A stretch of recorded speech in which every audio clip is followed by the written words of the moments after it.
Kalau sampai Anda ini siapapun dari para pengampu lazisnu ini sampai bertindak di luar norma yang seharusnya, ini bukan soal ketahuan atau tidak ketahuan.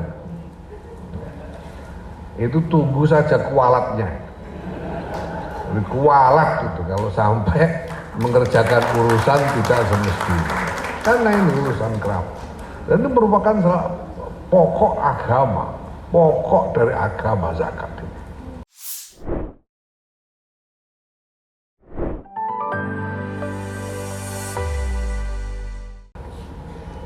Nahdlatul Ulama didirikan pertama-tama karena ihtimam kepada masalah-masalah keagamaan, ihtimam bisyu'un ad-diniyah, peduli kepada masalah-masalah keagamaan. Jadi motivasi paling utama dari Nahdlatul Ulama adalah urusan agama sebelum yang lain-lainnya. Nah, syu'un diniyah itu secara umum bisa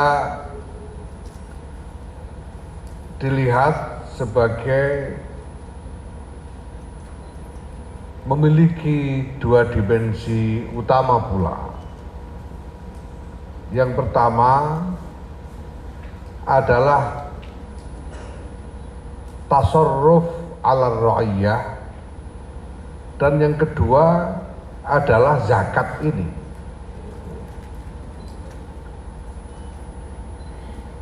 Tasarruf ala ra'iyah itu artinya ya mengembangkan berbagai macam upaya untuk menciptakan kemaslahatan bagi masyarakat.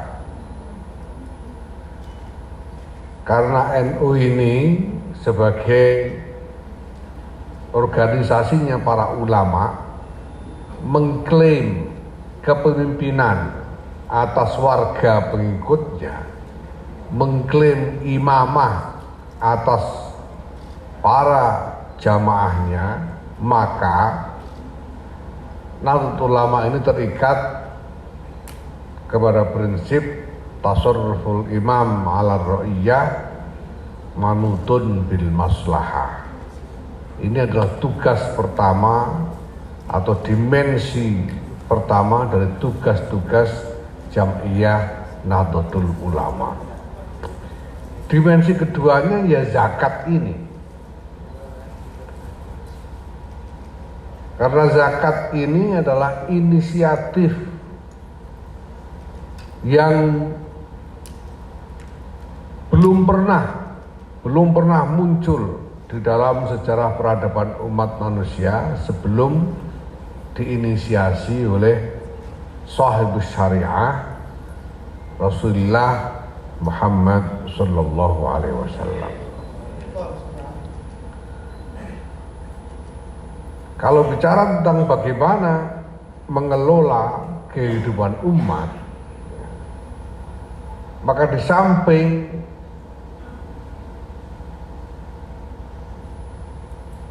kewajiban untuk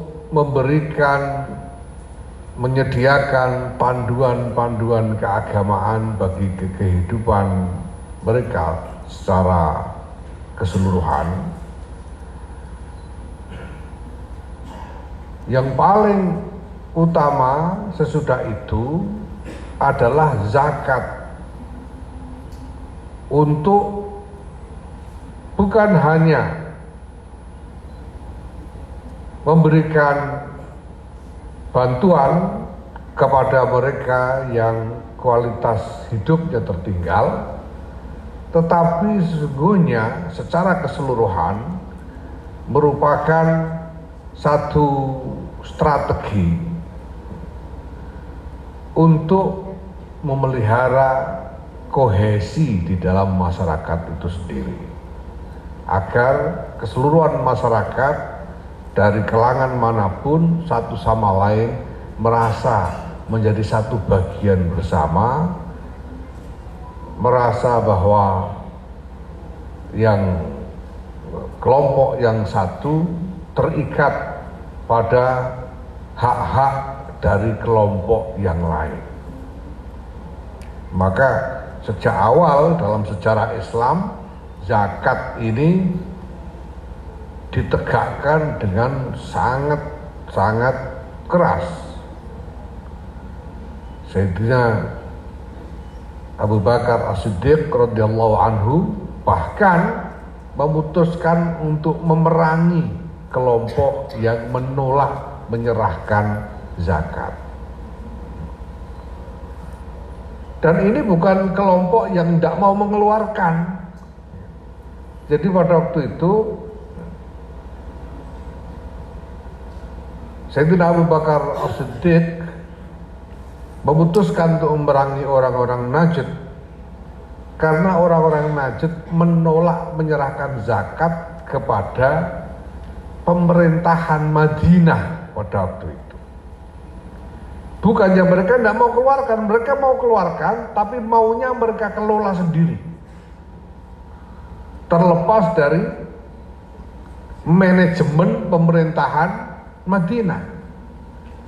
Ini cukup bagi Sayyidina Abu Bakar As-Siddiq sebagai alasan untuk memerangi mereka sebagai tarikuz zakah.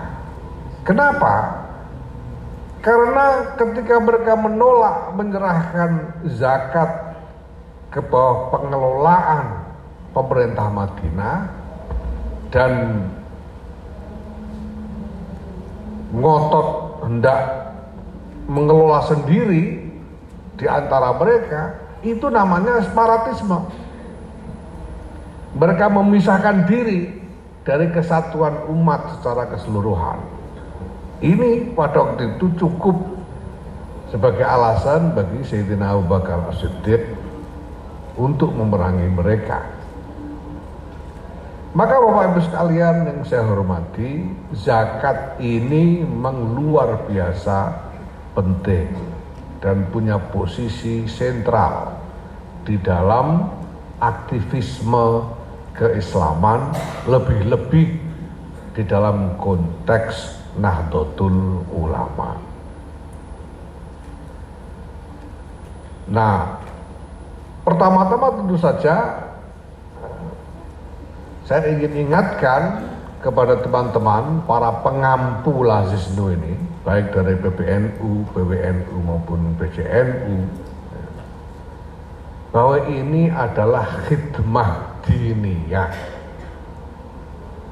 Apa yang panjenengan kerjakan ini adalah pelayanan untuk agama, itu pertama-tama. Dan yang Anda urus ini urusan keramat, bukan keramat raya. Ya. Tapi urusan keramat dalam arti di dalamnya ada tanggung jawab, bukan hanya tanggung jawab lahiriah, tapi tanggung jawab ruhaniyah yang luar biasa berat. Kalau sampai Anda ini, siapapun dari para pengampu Lazisnu ini sampai bertindak di luar norma yang seharusnya, ini bukan soal ketahuan atau tidak ketahuan. Itu tunggu saja kualatnya. Kualat gitu kalau sampai mengerjakan urusan tidak semestinya. Karena ini urusan kerap. Dan ini merupakan pokok agama, pokok dari agama zakat ini. Nah, itu sebabnya sejak awal saya sangat berhati-hati di dalam menunjuk personalia dari Lazisnu PBNU ini. Ya. Khusus untuk ketuanya, saya ingin pastikan sungguh-sungguh transparan dan sungguh-sungguh ikhlas. Ya. Maka saya tunjuk Habib Ali Hasan Bahar ini supaya karuan ikhlas karena dia tahu dia tidak punya hak apapun atas zakat itu. Karena Bani Hashim ya, sehingga terpaksa ikhlas, gimana mau nggak ikhlas juga nggak boleh. Nah, ini supaya sejak awal badan ya, Lazis pun sebagai badan ini sungguh-sungguh memang diselenggarakan secara altruistik. Ini adalah khidmah, itu yang pertama-tama. Nah selanjutnya Bapak Ibu sekalian yang saya hormati, saya berkali-kali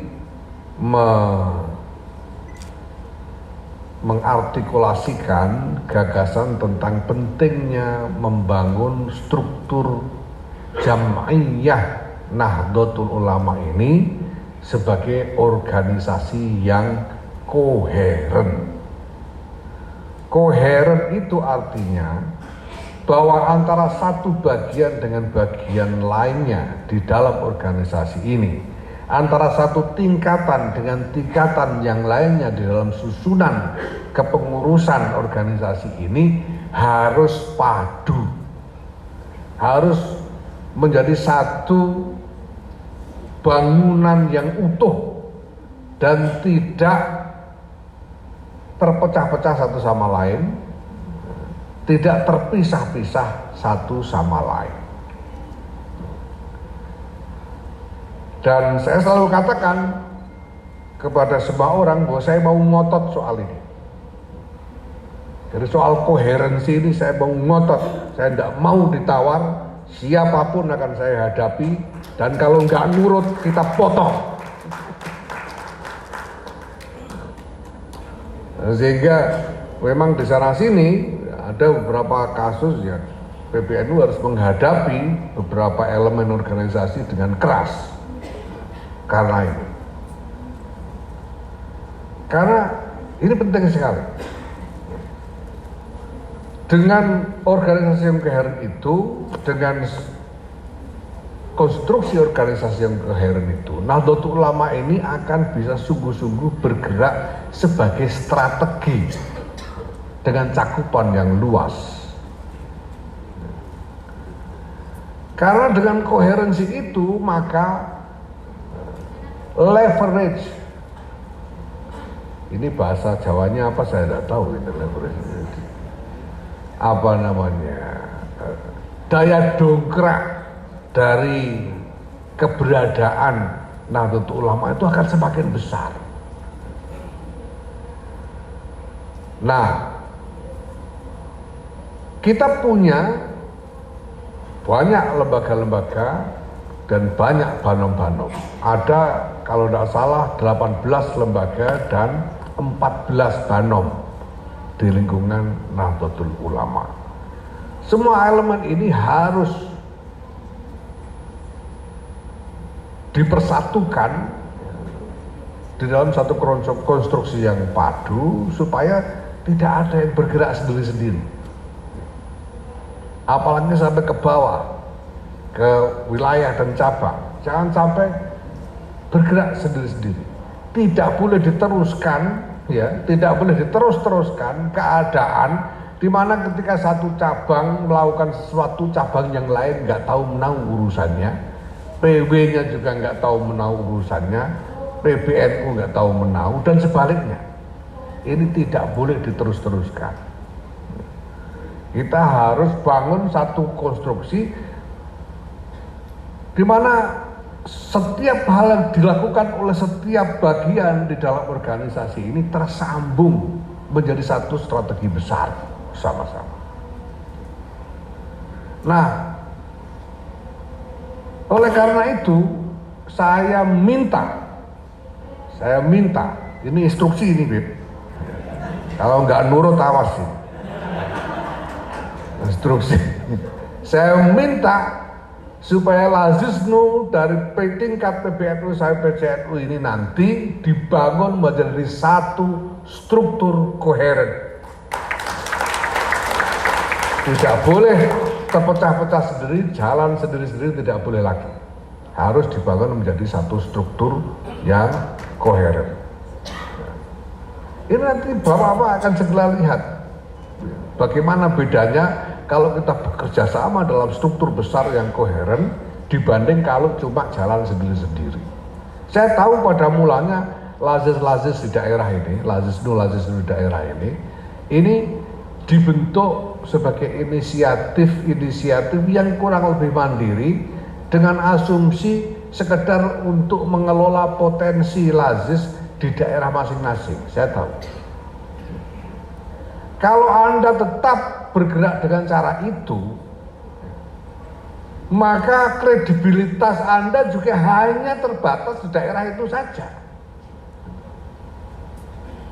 Yang bisa Anda jangkau hanya daerah itu saja. Anda tidak bisa mendapatkan leverage yang lebih. Tapi kalau Anda menjadi bagian dari struktur besar lazisnu nasional, bahkan internasional karena ada Taiwan, dan insya Allah nanti tempat lain saya kira ada juga PPA. Korsel mungkin ada ya, dan lain sebagainya. Ini luar biasa. Ini akan menjadi satu leverage yang besar karena ukuran entitas yang besar. Ini saya kasih contoh saya sendiri. Saya itu ya, kemarin laporan tahun 2022 ya, dimasukkan sebagai salah satu di antara 500 tokoh paling berpengaruh, tokoh muslim paling berpengaruh, nomor 19. Ini belum sampai. Saya itu sebetulnya dari kemarin udah biasa masuk situ, itu udah biasa ya. Dulu kemarin cuma nomornya nomor 250 dulunya itu. Nomor 250. Begitu saya jadi ketua umum PBNU langsung jadi nomor 19. Kenapa? Apa bedanya? Bedanya kalau dulu-dulu itu yang diukur ya saya pribadi. Yang diukur itu saya pribadi. Ya tergantung apa yang saya kerjakan ke sana kemari. Makanya ya nomornya cukup 250 saja.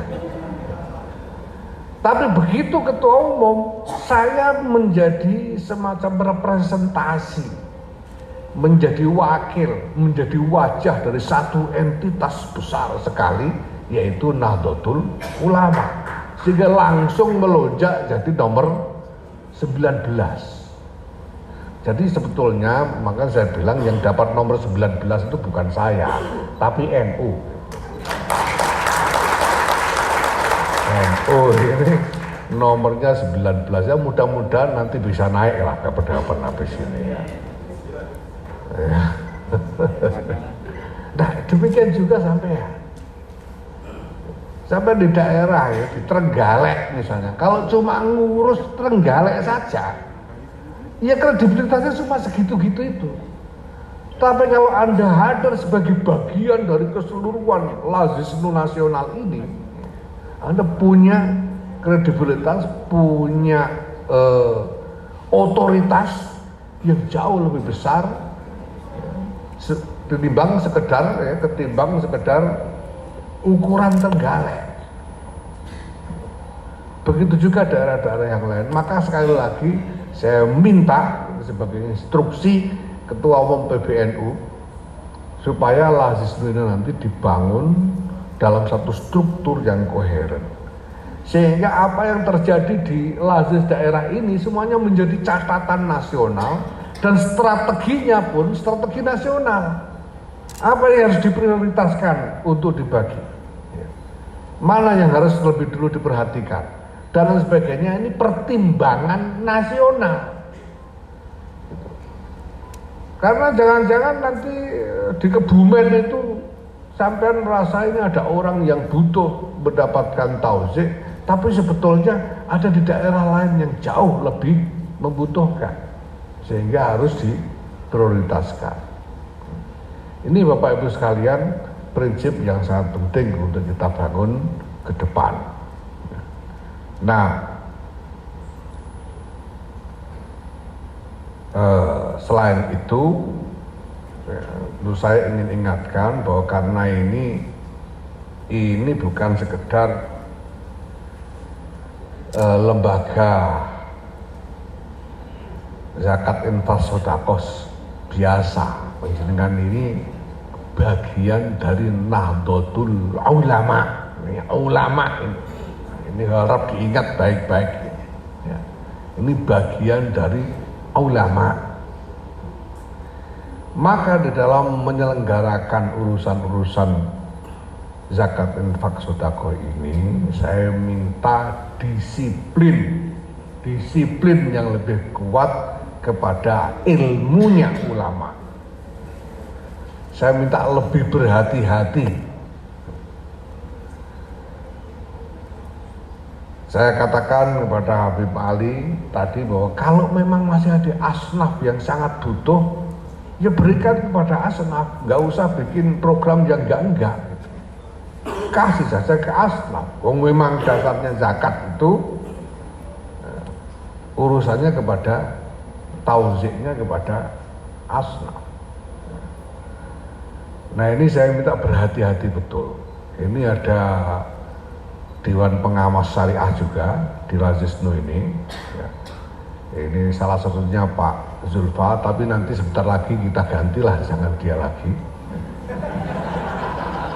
Dia sudah wakil ketua umum, urusannya sudah banyak, nanti cuma ngurusin Razisnu, ada yang lain keteteran.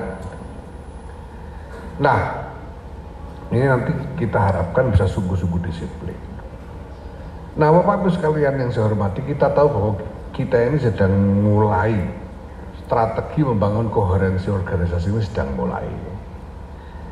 Nah terkait dengan ini,